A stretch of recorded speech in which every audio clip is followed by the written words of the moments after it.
पवित्रता की राह पर,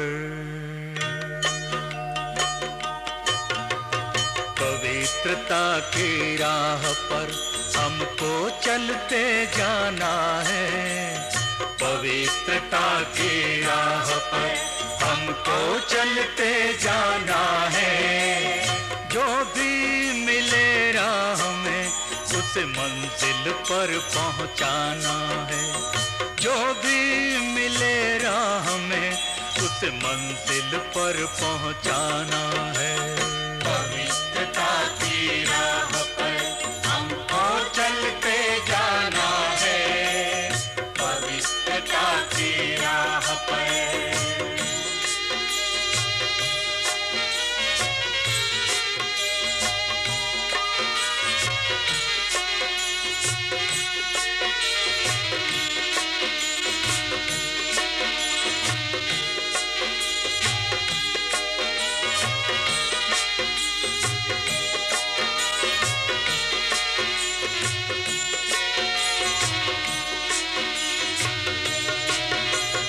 मन में हो शुद्धता, दृष्टि निर्विकारी हो। मन में हो शुद्धता, दृष्टि निर्विकारी हो। सबको पावन करना यही भावना हो। सबको पावन करना यही भावना हो। परम पिता का ये संदेश, परम पिता का ये संदेश सबको यही सुनाना है। पवित्रता की राह पर हमको चलते जाना है। पवित्रता की राह पर हमको चलते जाना है। जो भी मिले राह में उस मंजिल पर पहुंचाना है। जो भी मिले राह में उस मंजिल पर पहुंचाना है। पवित्रता की राह पर हमको चलते जाना है। पवित्रता की राह पर।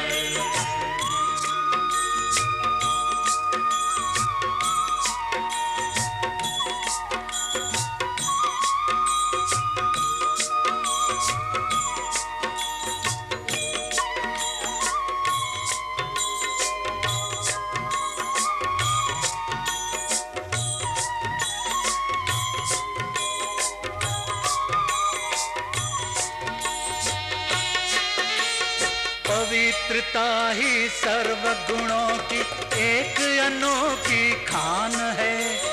हर आत्मा और हर एक धर्म की यही निराली शान है। पवित्रता ही सर्व गुणों की एक अनोखी खान है। हर आत्मा और हर एक धर्म की यही निराली शान है। पवित्रता का झंडा, पवित्रता का झंडा हर दिल पे लहराना है। पवित्रता की राह पर हमको चलते जाना है। पवित्रता की राह पर हमको चलते जाना है। जो भी मिले राह में उस मंजिल पर पहुंचाना है। जो भी मिले राह में उस मंजिल पर पहुंचाना है। पवित्रता की राह पर हमको चलते जाना है। पवित्रता की राह पर हमको चलते जाना है। पवित्रता की राह पर हमको चलते जाना है। पवित्रता की राह। शशि बहन जी का अभिनंदन करते हैं करतल ध्वनि से। जयंती बहन जी का अभिनंदन करते हैं। अभिनंदन है, अभिनंदन है।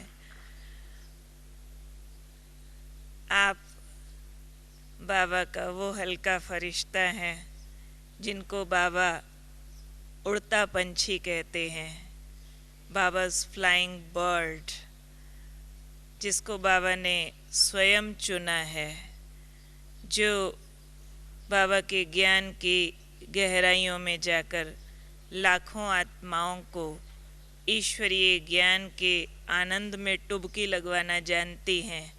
आप हैं आदरणीय जयंती बहन जी। आप Brahma Kumari world spiritual university की यूरोपियन डायरेक्टर हैं और बीकेज यूनिवर्सिटी के जो ओवरसीज सेंटर्स हैं उनकी आप कोऑर्डिनेशन को असिस्ट करती हैं और यूनाइटेड नेशंस जेनेवा में बीकेज की मेन रिप्रेजेंटेटिव हैं। इसके अलावा आपने वुमेन डेवलपमेंट, एनवायरनमेंट, यूथ से रिलेटेड अनेकों प्रोजेक्ट्स को कोऑर्डिनेट किया है और बड़े गौरव की बात है हम सब के लिए कि आप इंटरनेशनल इंटरफेथ काउंसिल की council for a parliament of the world's religion and advisory committee की मेंबर रही हैं और executive committee at the world congress of faiths की भी आप मेंबर हैं। बाबा ने आपको विलक्षण बुद्धि दी है जो खास तौर पर विदेश, जहाँ ऐसा दिमाग होता है जो बाल की खाल भी निकाले, ऐसे स्थानों पर जाकर के आपने बाबा के इस सत्य ज्ञान को प्रत्यक्ष करने में बहुत महत्वपूर्ण भूमिका निभाई है। अब हम आपसे निवेदन करते हैं कि संपूर्ण पवित्रता क्या होती है उसको आप अपने अनुभवों के द्वारा हम सबके सामने रखेंगे। आदरणीय जयंती बहन जी।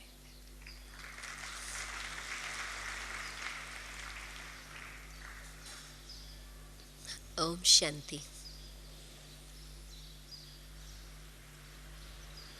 न सिर्फ संपूर्ण पवित्रता को समझना है, परंतु बाबा ने अभी तो कितने बार कल रात्रि को डेट की मांगनी की, और वैसे एक तरफ बाबा हम सब से डेट चाहते थे, फिर बाबा ने 6 मास का हिसाब बताया कि अच्छा चलो 6 मास में फिर देख लेंगे कि और आगे क्या करना है। तो अभी लगता है कि जिस तरह से बाबा अभी मैं समझती, न सिर्फ बाबा की वाणी में परंतु कई संदेशों में भी ये बात आ चुकी है कि एडवांस पार्टी भी, जैसे कि अभी बार बार बाबा से पूछते रहते हैं, कितने बार इस वर्ष में ये हम लोगों ने सुना है, अभी 3-4 बार तो मैं समझती ये बात कानों में आ चुकी है कि एडवांस पार्टी भी बाबा से प्रश्न पूछती रहती कि कब तक, अभी और आगे का क्या प्लान है। तो इन सब बातों से ऐसे ही इतला होता कि जो कुछ हमें करना है हमें अभी जल्दी ही करना चाहिए। उसमें आज ही सवेरे एक बहन मेरे साथ बात कर रही थी, तो वो कहे कि मुझे तो लगता है कि मुझे तो बहुत समय चाहिए और आगे पुरुषार्थ करने के लिए। तो शायद आपके मन में भी कईयों को ये संकल्प होगा। तो मैंने कहा कि यदि कोई भी बात पर अपना ध्यान होता और हम अपने दिल से, सच्ची दिल से उस बात पर पुरुषार्थ करते हैं, तो एक तरफ तो बाबा देखते हैं कि हम कहाँ तक अपना पुरुषार्थ करते हैं और लगातार वो पुरुषार्थ करते हैं, और फिर साथ साथ बाबा भी उसमें अवश्य मदद करता है। तो जो वैसे हम हिसाब रखें कि हम क्या कर सकते हैं, क्या नहीं कर सकते हैं, और शायद हम ना भी संपन्न कर सके, परंतु फिर जो बाबा की भी मदद उसमें आ जाती, वो बात संभव हो जाती। तो उसका हम लोगों को परसेंटेज का मालूम नहीं होता, परंतु पहले क्यों नहीं बाबा मदद करते? हाँ, बाबा की मदद तो है ही, परंतु फिर भी जबकि पुरुषार्थ और प्रारब्ध का आपस में कनेक्शन है, यदि हम पुरुषार्थ न करें तो प्रारब्ध अपने हाथ में नहीं आ सकती।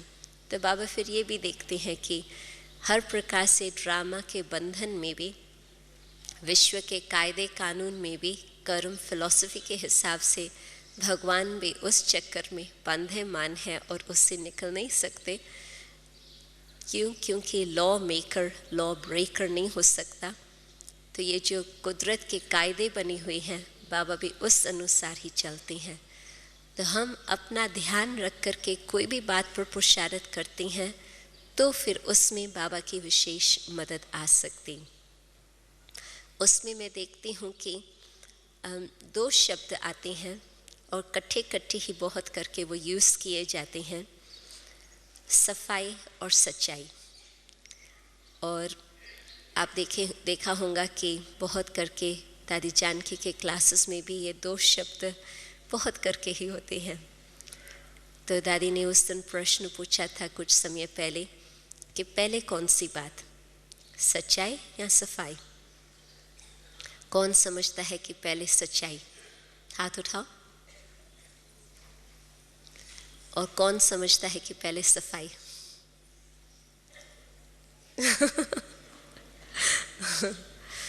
वैसे तो कोई भी हिसाब से आप कोई बात स्पष्ट कर सकते, परंतु दादी का उस दिन कहना था कि पहले तो चाहिए सफाई।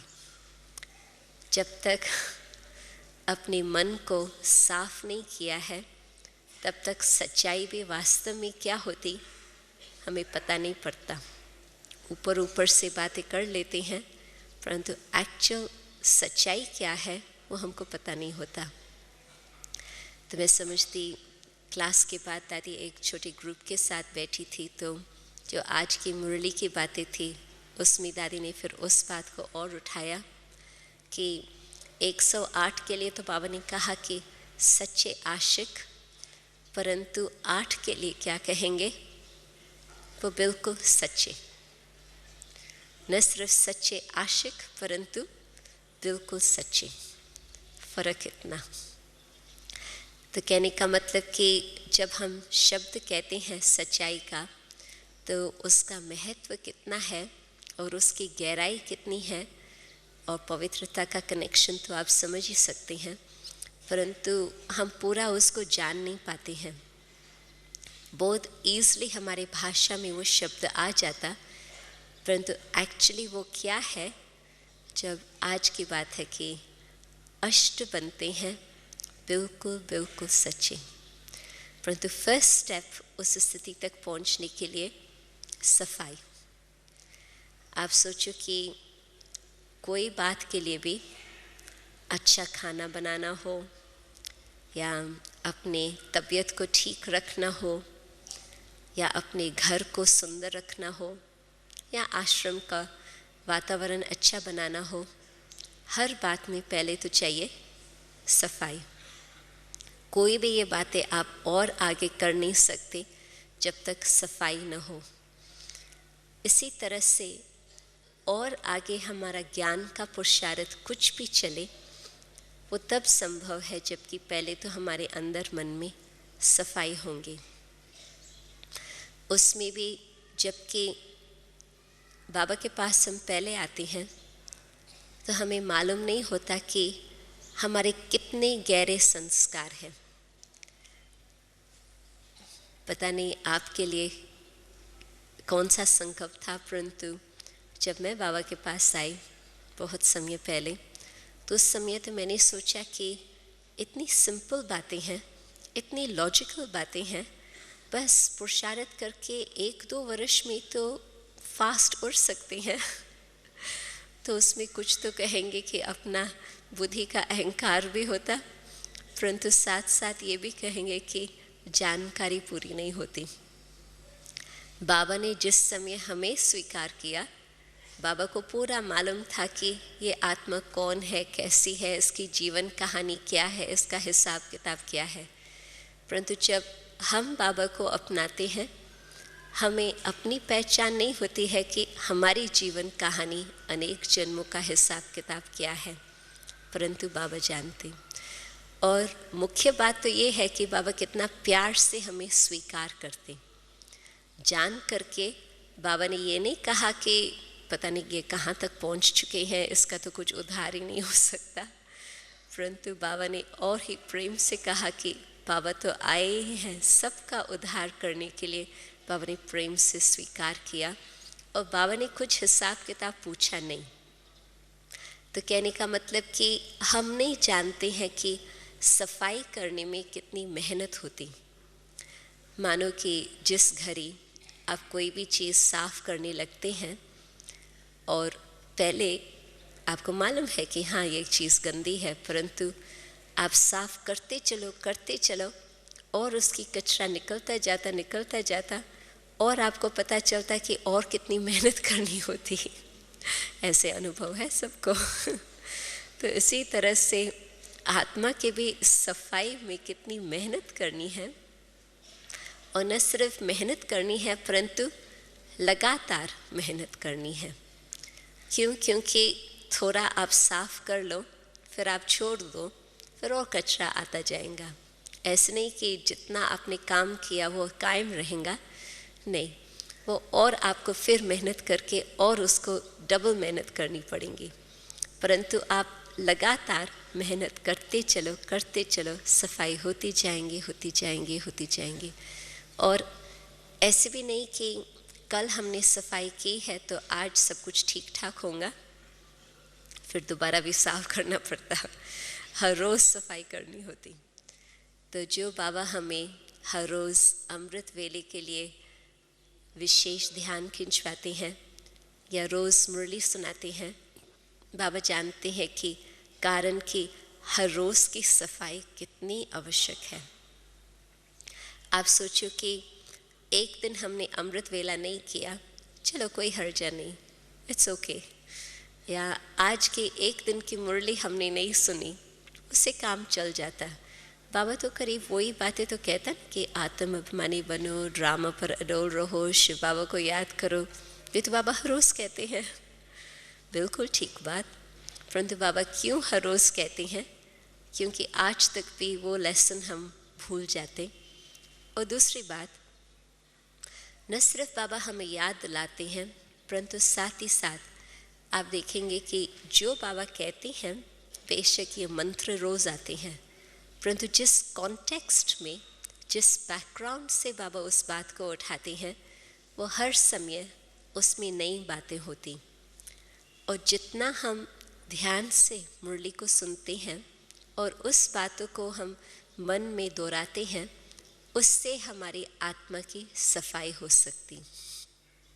मन की स्वच्छता शुद्ध संकल्प से हो सकती, और शुद्ध संकल्प का आधार है ज्ञान। यदि नया ज्ञान हमारे बुद्धि में नित्य न आता रहे तो हमारे मन की सफाई का कौन जिम्मेवार? बाबा अपनी प्रेम से हर रोज़ ज्ञान अमृत अथवा ज्ञान स्नान कराने के लिए खजाना देते। भारत का तो मुझे नहीं मालूम, परंतु विदेश में तो आज तक भी कोई मुझे ऐसी संस्था नहीं मिली है जहाँ पर हर रोज़ नया सबक सिखाया जाए आध्यात्मिकता के हिसाब से। कितनी संस्थाएं हैं, कितने चर्चेस, टेम्पल्स, आदात, सब कुछ भी विदेश में बने हुए हैं, परंतु कहाँ पर भी हर रोज़ क्लास के रीति से या सत्संग के रीति से लगातार इंस्ट्रक्शन मिलता रहे, मैंने नहीं देखा है। कहाँ पर सप्ताह में एक बारी, कहाँ पर सप्ताह में 2 बारी, कुछ ऐसे ही चलता। परंतु बाबा जानते हैं कि आत्मा की सफाई हर रोज़ ज्ञान स्नान से हो सकती। आप सोचो कि सप्ताह में एक बारी आप करो, आत्मा की क्या गति होंगी। परंतु हर रोज़, उसमें भी तो कई बार बाबा मुरली में कहते हैं कि जो अच्छे बच्चे हैं वो न सिर्फ एक बार स्नान करते हैं परंतु 2 बारी भी स्नान करते हैं। मतलब कि मुरली को जितना बारी आप पढ़ो, सवेरे पढ़ो, शाम को पढ़ो, तो मन उसमें फ्रेश हो जाता। कई बैठे होंगे जिन्हों को इस बात की जानकारी होंगी, परंतु कई बाबा के नए बच्चे भी हैं। आप यदि दादी जानकी से पूछो, दादी आपने कौन सा पुरुषार्थ किया शुरू में बाबा के पास आकर के, तो वो आपको एक कहानी सुनाएंगे। क्योंकि वो करीब 1-1.5 वर्ष यज्ञ के स्थापना के बाद समर्पण हुई थी। और सब बाकी 1937 में जैसे ही यज्ञ स्थापन हुआ, सब दादियाँ और फिर दादी जान की करीब 1-1.5 साल के बाद। तो इसने बाबा से प्रश्न पूछा कि बाबा अभी मुझे मेकअप करना है, और उस समय तो सिर्फ 1.5 वर्ष की बात थी। अभी हम अपना हिसाब लगाते हैं, और यदि हम ज्ञान में 5 साल, 10 साल, 20 साल से आए हैं, तो वो आप सोचो कि 40 इयर्स का एब्सेंस, 50 इयर्स का एब्सेंस, 60 इयर्स का एब्सेंस, वो किसको ख्याल होता है कि हम अपना इतना फास्ट पुरुषार्थ करके मेकअप करें? ख्याल रहता? जब मैं आई थी तो उस समय 1968, तो उस समय मैंने सोचा कि जो मेरे से पहले आ चुके हैं उन्होंने 31 इयर्स का योग मेरे से अधिक कमाया है, मैं वो 31 इयर्स का योग कैसे मेकअप कर सकती? तो मैंने अपना बहुत डिसिप्लिन का योग का चार्ट रखा था उन दिनों में। आजकल तो मैं फिर भी कहेंगी कि सेवा का बहुत समय चला जाता तो वो इतना नहीं रहा, परंतु शुरू में वो बहुत ध्यान रहता था। तो दादी ने जब 1.5 साल के फ़र्क के लिए बाबा से पूछा, तो बाबा ने उसको कहा, बच्ची तुम कम से कम 6 बारी हर मुरली स्टडी करो। तो दादी ने क्या सोचा कि मैं हर मुरली 12 बार स्टडी करूं। और आप शायद सोचते होंगे कि उन दिनों में तो समर्पण होने के बाद तो बस दिन भर ज्ञान योग इस तरह की ही जीवन चलती थी। नहीं, दिन भर कम से कम 18 घंटा यज्ञ की सेवा चलती थी। दादी कर्म योग शब्द इतना नहीं पसंद करती, परंतु यज्ञ सेवा, तो 18 घंटा कम से कम यज्ञ सेवा चलती थी।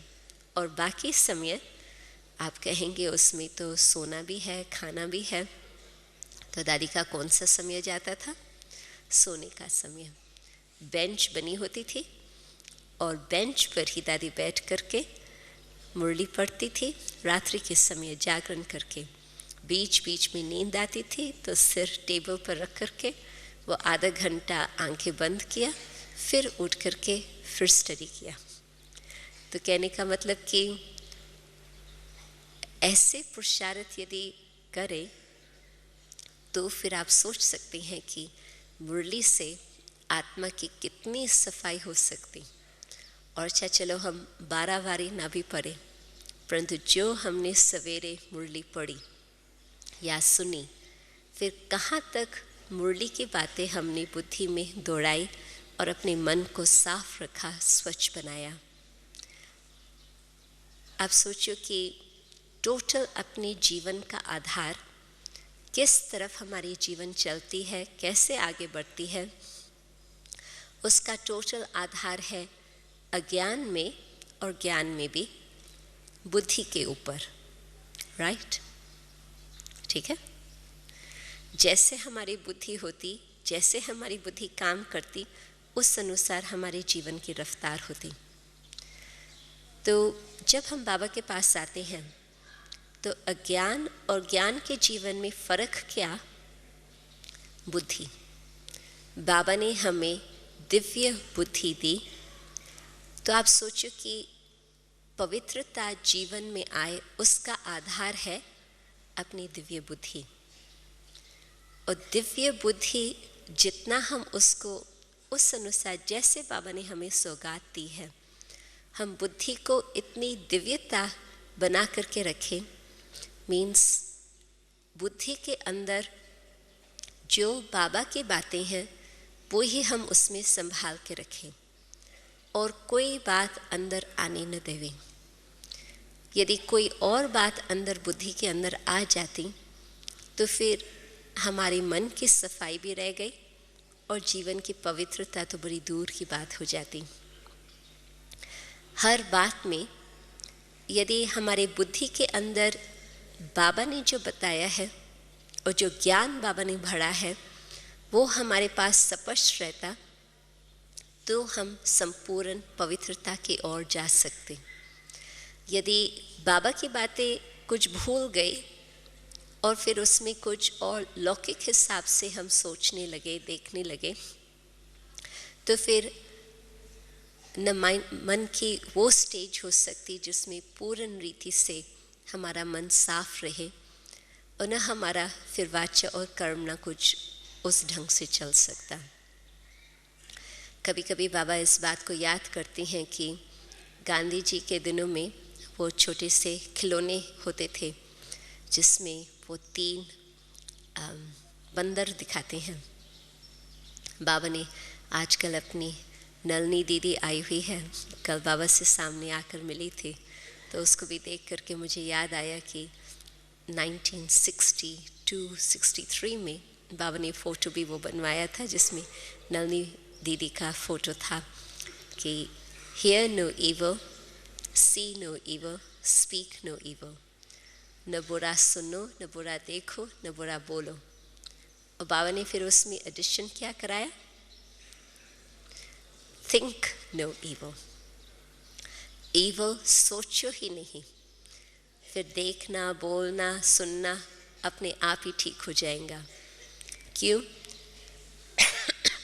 हर बात का बीज होता है अपने मन में जो संकल्प आया, फिर उस अनुसार मनुष्य की जीवन और आगे चलती। तो बाबा ने जितना, आज दादी बता रही थी कि जितना बाबा ने आज की मुरली में आत्मा के बारे में वंडरफुल गहरी बातें बताई है, बहुत सुंदर बातें बताई है, बस आप इस एक ही टॉपिक को उठाएं, आत्मा के टॉपिक को, तो बाबा ने इतना इसका स्पष्ट डिटेल का ज्ञान दिया है जो आज तक भी कहाँ पर न धर्म के शास्त्रों में, न साइकोलॉजी के शास्त्रों में, न कहाँ पर भी वो प्राप्त हो सकता। पूरी ही आत्मा की जानकारी बाबा ने इस ज्योति बिंदु के इन्फॉर्मेशन के अंदर बहुत ही सुंदर ढंग से, स्पष्ट ढंग से बताई है। तो थिंक नो इविल के लिए हमको क्या करना होगा? जीवन हमारी पवित्रता के मार्ग पर चले, हम बुरा न देखें, बुरा न बोलें, आदत तो बुरा न सोचें। तो सोचने का आधार एक तरफ कहेंगे अपने संस्कारों अनुसार ही संकल्प आते हैं, परंतु दूसरी तरफ संस्कारों से भी महान शक्ति कौन सी? वो है बुद्धि। क्यों? क्योंकि बुद्धि यदि शक्तिशाली है, बुद्धि यदि दिव्य है, तो संस्कारों को भी परिवर्तन लाना संभव है। यदि हम सिर्फ ये कहें कि सोचने का आधार है संस्कार, सही बात, नॉर्मल जीवन में तो ऐसे ही चलता, परंतु ज्ञानी योगी के जीवन में हम ये नहीं कह सकते कि सोचने का आधार या कर्म करने का आधार है संस्कार। यदि ज्ञानी जीवन में हम ऐसे ही कहें तो फिर तो वापस हम लौटते हैं अज्ञान के दौर के ओर। क्यों? क्योंकि आज तक भी जो अपने संस्कार हैं वो तो रीसेंट पास्ट के संस्कार हैं। हम बाबा के पास जब आते हैं, कोई हम शुद्ध संस्कार लेके नहीं आते हैं, हम ले आते हैं अपने पास्ट के संस्कार, 83 बर्थ्स के संस्कार। फिर बाबा क्या काम करते हैं? बाबा का मुरली सुनाने का मकसद ही क्या होता? बाबा स्मृति दिलाते हैं। आप देखेंगे कि बाबा के मुरली के अंदर ये शब्द कई बार आते हैं, बाबा आप बच्चों को स्मृति दिलाते हैं। तो स्मृति किस बात की दिलाई? बुद्धि को बाबा ने जागृत किया कि हे आत्मा, तुम्हारा असली स्वरूप क्या है, तुम्हारा स्वधर्म क्या है, तुम्हारा असली देवता कुल का जो क्वालिफिकेशन है वो क्या है। बुद्धि जिस घड़ी इन बातों को स्वीकार करती है, वो बुद्धि न सिर्फ मानती है परंतु बिल्कुल स्वीकार करती है कि हाँ, वो मैं आत्मा हूँ। आप देखेंगे कि चक्कर के ज्ञान को आप थियोरी के रूप से उठाओ, हाँ दिन रात, रात के बाद दिन, ये तो ठीक है, समझ सकते हैं, परंतु बाबा जो कहते हैं कि स्वदर्शन चक्रधारी, स्व का दर्शन करना होता है चक्र के ज्ञान के द्वारा। बाबा हमको सिर्फ इन्फॉर्मेशन नहीं दे रहे हैं, परंतु बाबा हमें दर्शन करा रहे हैं।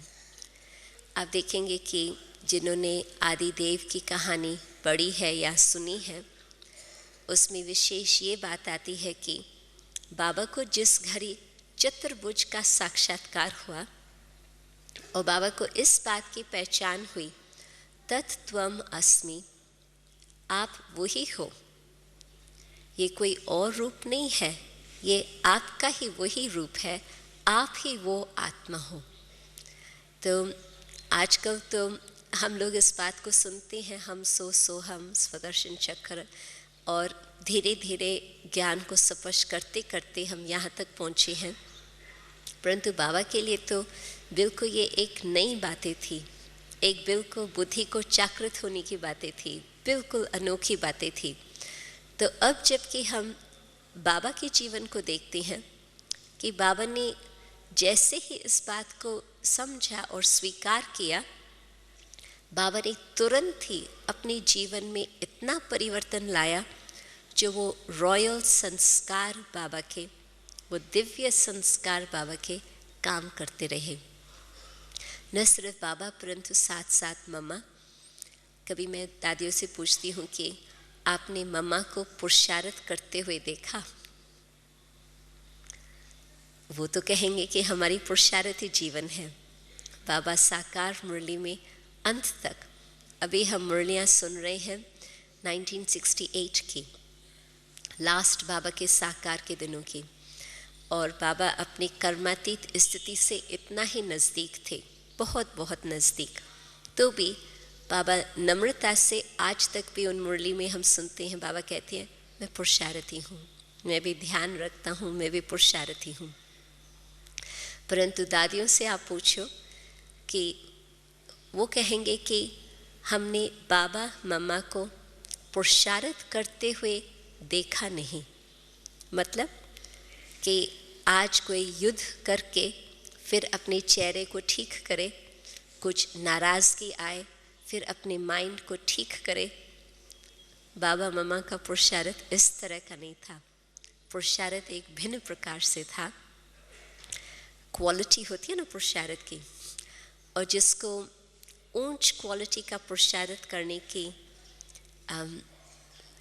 कला आ जाती, वो फिर पसंद नहीं करता कि हमारे पुरुषार्थ की क्वालिटी कुछ लो हो।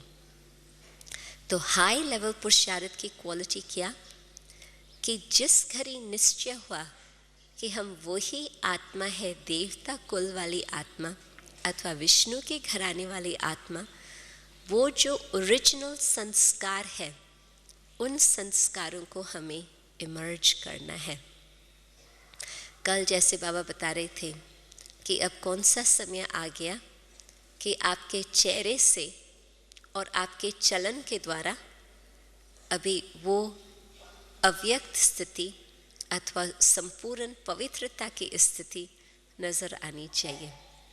तो आप उस बात को सामने रखो कि आपका संपूर्ण पवित्रता की स्टेज क्या है, आपके खुद की अव्यक्त स्थिति क्या है, वो देवता स्वरूप क्या है, और फिर आप कंपेयर करो कि आज की स्टेज क्या है। तो बुद्धि ने उस बात को स्वीकार किया कि मेरा स्वरूप ये है, फिर जो आज कुछ और नीचे ऊपर की बातें आती रहती है, आप चेंज करके वहाँ तक पहुँच सकते हैं। एक और बात मैंने प्रैक्टिकल अपने जीवन में अनुभव की है। जब हम अव्यक्त बाबा के सामने होते हैं तो हर एक का चेहरा उस घड़ी बहुत सुंदर होता। शायद आपने कभी देखा होगा अपना खुद का फ़ोटो, जिसने कुछ खींच करके आपको दिया हो, बाबा के सामने आपका फेस कैसे होता, देखा है किसने? जिन्होंने देखा है उनको मालूम है कि उस घड़ी न सिर्फ हर्षित चेहरा होता, परंतु उसके अंदर कुछ और दिव्यता होती। तो कभी कभी कोई बात ऐसे सामने मेरे आती है तो मैं अपनी उस फेस को याद करती हूँ और उस सीन को याद करती हूँ कि बाबा के सामने क्या स्थिति थी और क्या उस घड़ी मेरा चेहरा था। तो रियलिटी उस घड़ी जो इस सिचुएशन का अपने ऊपर असर आ जाए वो नहीं होता। क्यों? क्योंकि उस स्मृति से फिर अपनी स्थिति को उस स्टेज पर लाया। तो अपनी स्मृति जब पावरफुल होती तो अपनी जो ओरिजिनल संस्कार है खुद के, उसको हम कनेक्ट करके उसको इमर्ज कर सकते हैं। तो बुद्धि को सदा उस स्थिति में रखना, जागृत रखना, मीन्स बाबा की मुरली उसमें बुद्धि में घूमती रहे और उसमें न सिर्फ हम ये सोचे कि आज बाबा ने क्या कहा, परंतु ये हम सोचे कि आज बाबा ने मुझे क्या कहा। फर्क हो जाता।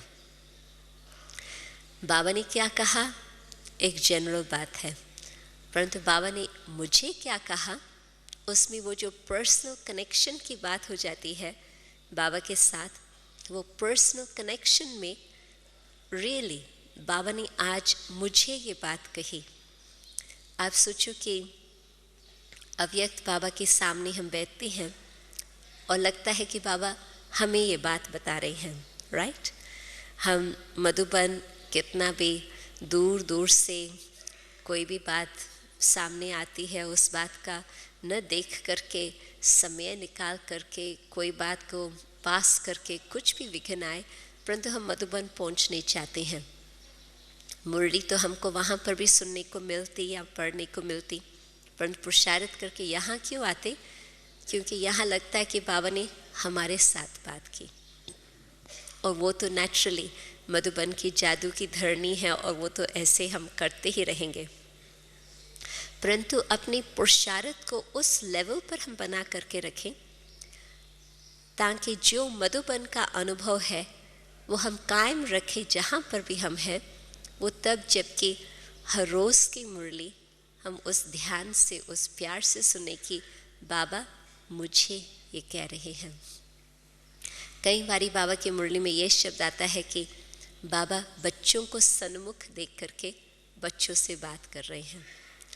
तो हम उस घड़ी बाबा के सन्मुख है या नहीं है? और जब से बाबा अव्यक्त हो गए और ही बाबा के लिए सहज है हर तरफ सन्मुख हाजिर होना।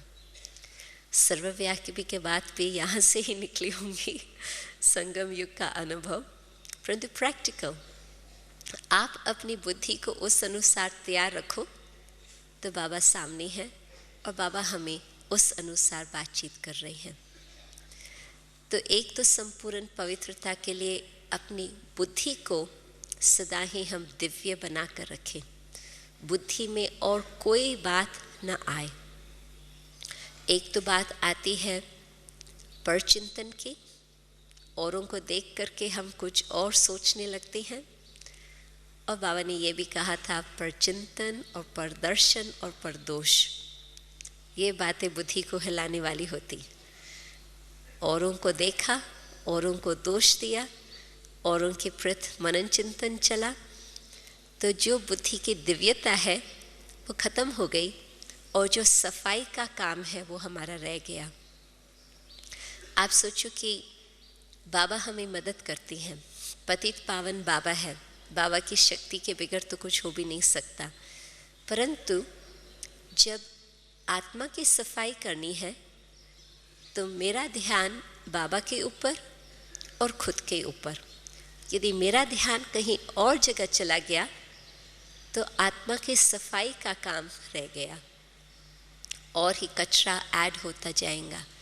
परंतु यदि मुझे अपने को पावन बनाना है, संपूर्ण पवित्र बनाना है, ध्यान मेरा आंतरिक आत्मा पर हो, न कि औरों के ऊपर हो।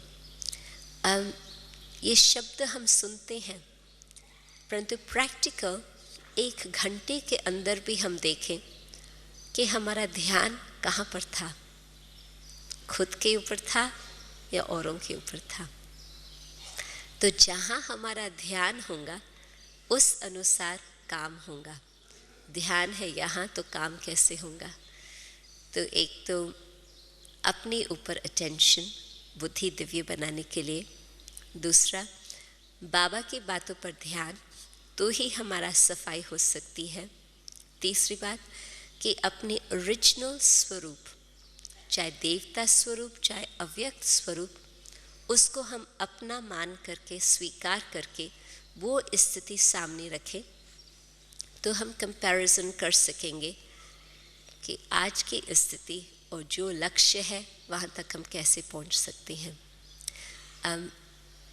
साकार बाबा जब ट्रांस मैसेंजर्स आकर के बताती थी कि बाबा को हमने वतन में देखा, तो बाबा बड़ा प्यार से उनसे पूछते थे कि आपने किस तरह से देखा, कैसे लाइट थी, वो क्या स्वरूप था। तो बाबा उन्हों से पूछ करके फिर बाबा कंपेयर करते गए आज की स्टेज और संपूर्ण स्टेज, और कंपैरिजन करते बाबा कई बार कहते कि भेंट और किसके साथ नहीं करो। बिल्कुल सही बात। औरों के साथ भेंट करते हैं तो या तो जेलसी आ जाती, या तो निराश हो जाते हैं, या तो अहंकार आ जाता, कोई ऊपर कोई नीचे, ये बातें होती रहती। परंतु खुद अपनी संपूर्ण स्टेज से हम भेंट करें, उस हिसाब से फिर और ये हम फास्ट उस गैप को फिनिश कर सकते हैं। जो अंतर है उस अंतर को हम समाप्त करके वहाँ तक पहुँच सकेंगे। तो अपनी अव्यक्त स्थिति चाहे अपनी देवता स्वरूप की स्थिति, वो सामने रख करके उसको हम चेंज करें। मन की सफाई के लिए मैंने ज्ञान के लिए बताया कि बाबा का ज्ञान मन में घूमता होगा।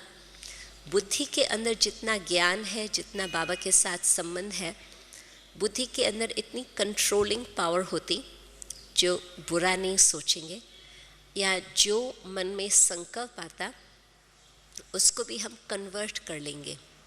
कोई भी बात में, कोई भी दृष्टिकोण से आप इस तरह से देख सकते, चाहे इस तरह से देख सकते, नेगेटिव देख सकते, पॉजिटिव देख सकते। कोई भी बात में, कोई कितनी भी नुकसान वाली बात हो, उसमें भी मैंने देखा है कि बाबा को कोई भी समाचार बताते हैं, बाबा उसमें पॉजिटिव बात उठा करके वो पॉजिटिव बात सामने देते हैं। चाहे प्रकृति की बात हो, चाहे मनुष्य के कहानियों की बात हो, चाहे कुछ भी बात हो, बाबा हर बात में उस बात को पॉजिटिव करके सामने रखते हैं। जैसे एग्जाम्पल, जिस समय भारत में अर्थक्वेक आए थे, तो बाबा ने उस घड़ी, अव्यक्त बाबा को बुज के अर्थक्वेक के बाद हम तुरंत यहाँ मधुबन में बाबा से मिले थे। तो बाबा ने सारे गुजरात वालों को देख करके कहा कि आपको याद आया न कि अभी अपनी तैयारी कैसे करनी है।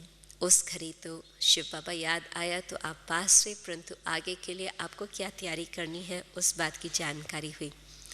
या जिस घड़ी जिसने 2-3 साल पहले जब वर्ल्ड ट्रेड सेंटर का हुआ था, और फिर कई लोग उस घड़ी भारत आने के लिए बहुत संकोच करते थे विदेश से, तो जब अपने भाई बहन, उन्हों को तो कुछ संकल्प नहीं था, उन्होंने तो चांस लेकर के मधुबन आ ही गए। 1 मास के बाद ही या कुछ सप्ताह के बाद ही बाबा का प्रोग्राम था। बात हुई थी सितंबर और अक्टूबर में बाबा की सीज़न। तो बाबा ने उनको यही कहा कि देखो, आप लोगों ने हिम्मत रखी और कुछ नुकसान भी नहीं हुआ, और ही आपको 1 सीट के बजाय 4 सीट मिल गई, और आप सोते सोते आराम से आ गए क्योंकि प्लेन्स खाली आ रहे थे उस समय। तो कहने का मतलब कि बाहर वाले कहेंगे ये तो बहुत ट्रेजेडी की बात है, नुकसान की बात है, दुख की बात है, और बाबा उस बात में कोई भी पॉजिटिव बात उठा करके हमें बताएंगे कि इस बात का फ़ायदा क्या है अथवा इस बात से प्राप्ति क्या है। तो ये यदि हम बाबा से सीख लेते हैं, बुद्धि के अंदर इतना ज्ञान हो जो हम अपने माइंड को हर प्रकार से पॉजिटिव रखें, मन में कभी हम फालतू संकल्प या किचरे के संकल्प आने न देवे, तो उस बात से क्या होगा कि आत्मा की सफाई सहज सहज होती जाएंगी।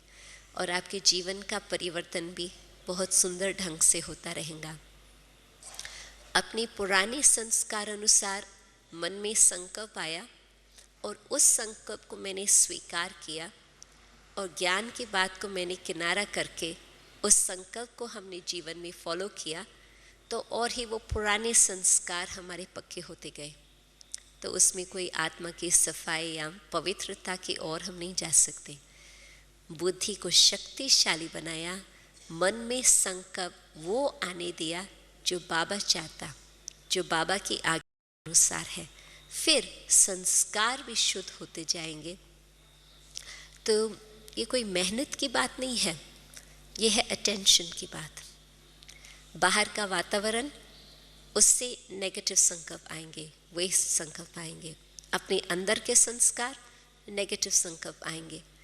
अंडरस्टूड, नेचुरल मनुष्य की स्थिति कलयुग के अंत में ये हो चुकी है। फर्क कैसे पड़ेगा?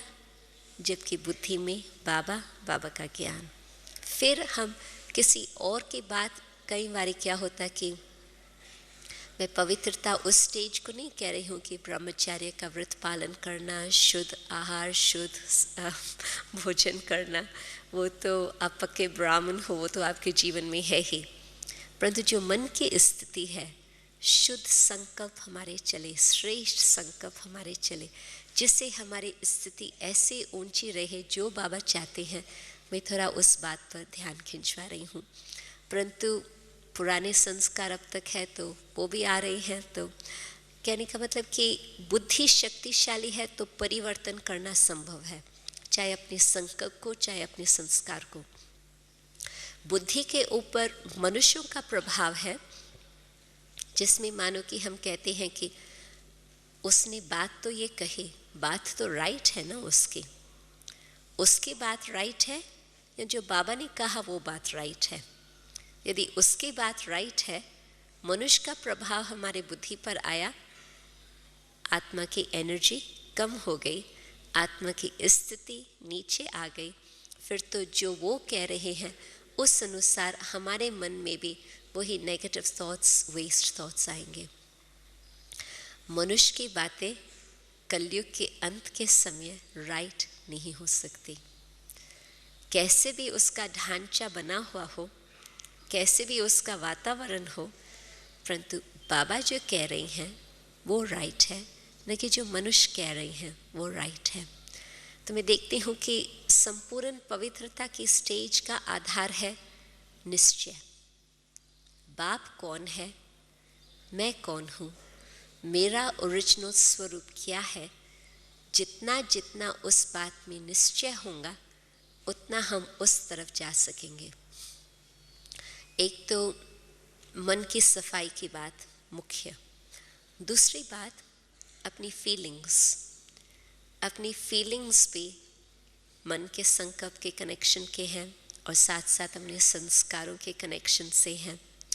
परंतु जब हमारी फीलिंग्स भी मिक्स्ड फीलिंग्स होती, उसको भी संपूर्ण पवित्रता नहीं कह सकते हैं, जिसको भावना कहते हैं, भावनाएं।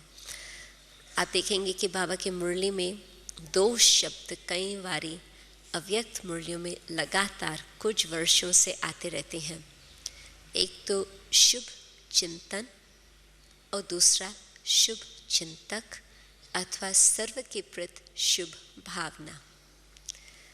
संपूर्ण पवित्रता की स्टेज वो स्टेज है जिसमें अपनी भावनाएं इतनी श्रेष्ठ है, इतनी शुद्ध है, इतनी पवित्र है, जो हम औरों का भी निमित्त बन करके प्रेरणा भी दे सकते हैं, उद्धार भी कर सकते हैं। तो अपनी भावनाएं इतनी शक्तिशाली हो, इतनी शुद्ध हो, जो अनेक औरों का भी उद्धार हो जाए, और फिर साथ साथ हमारी भी फीलिंग सदा अच्छी फीलिंग बनी रहे। उसका आधार पुरुषार्थ का कि अपनी शुभ चिंतन अथवा शुभ चिंतक। आप सोचो कि जब हमारी फीलिंग्स कुछ और हो जाती है, हम कुछ एक्सपेक्ट करते हैं अपने लिए, वो हमारी एक्सपेक्टेशंस फुलफिल नहीं होती, तो उस घड़ी फीलिंग इतनी अच्छी नहीं होती। तो यदि हमारी अब तक फीलिंग्स सदा अच्छी नहीं रहती तो आप सोचो कि हम कैसे निमित्त बन करके औरों का उद्धार कर पाएंगे, या हम अपनी संपन्न स्थिति में कैसे पहुंच सकेंगे। संकल्प, फीलिंग्स, संस्कार्स, ये 3 बातों की ही सफाई चाहिए हर प्रकार से। और फीलिंग्स को चेंज करना भी बुद्धि का काम, परंतु उसमें फिर न सिर्फ बुद्धि काम करती, बाबा का प्यार भी काम करता। अपनी फीलिंग्स को शुद्ध बनाने के लिए मैंने देखा है कि ज्ञान सिर्फ काम नहीं करता। क्यों? क्योंकि वैसे मनुष्य को कहा जाता है कि मनुष्य बुद्धि अनुसार सब कुछ काम करता, परंतु साथ साथ मैंने देखा है कि जिस घड़ी फीलिंग्स आ जाती है, दिल की बातें आ जाती है, बुद्धि एक बाजू हम छोड़ देते हैं, उस घड़ी लॉजिक की बातें, रीज़न की बातें हम भूल जाते हैं, और जो उस घड़ी फीलिंग्स आ गई, फीलिंग्स अनुसार हम काम कर लेते हैं। कितना भी बुद्धिमान व्यक्ति है, परंतु जिस घड़ी कोई फीलिंग की बात आ जाती, बुद्धि ओम शांति और फीलिंग्स काम करने लगते हैं। ज्ञान चाहे अज्ञान, दोनों बातों में। तो ज्ञानवान व्यक्ति, बाबा ने बहुत अच्छी तरह से हर मनुष्य आत्मा को समझ करके बाबा ने अपना सब कुछ दिया है।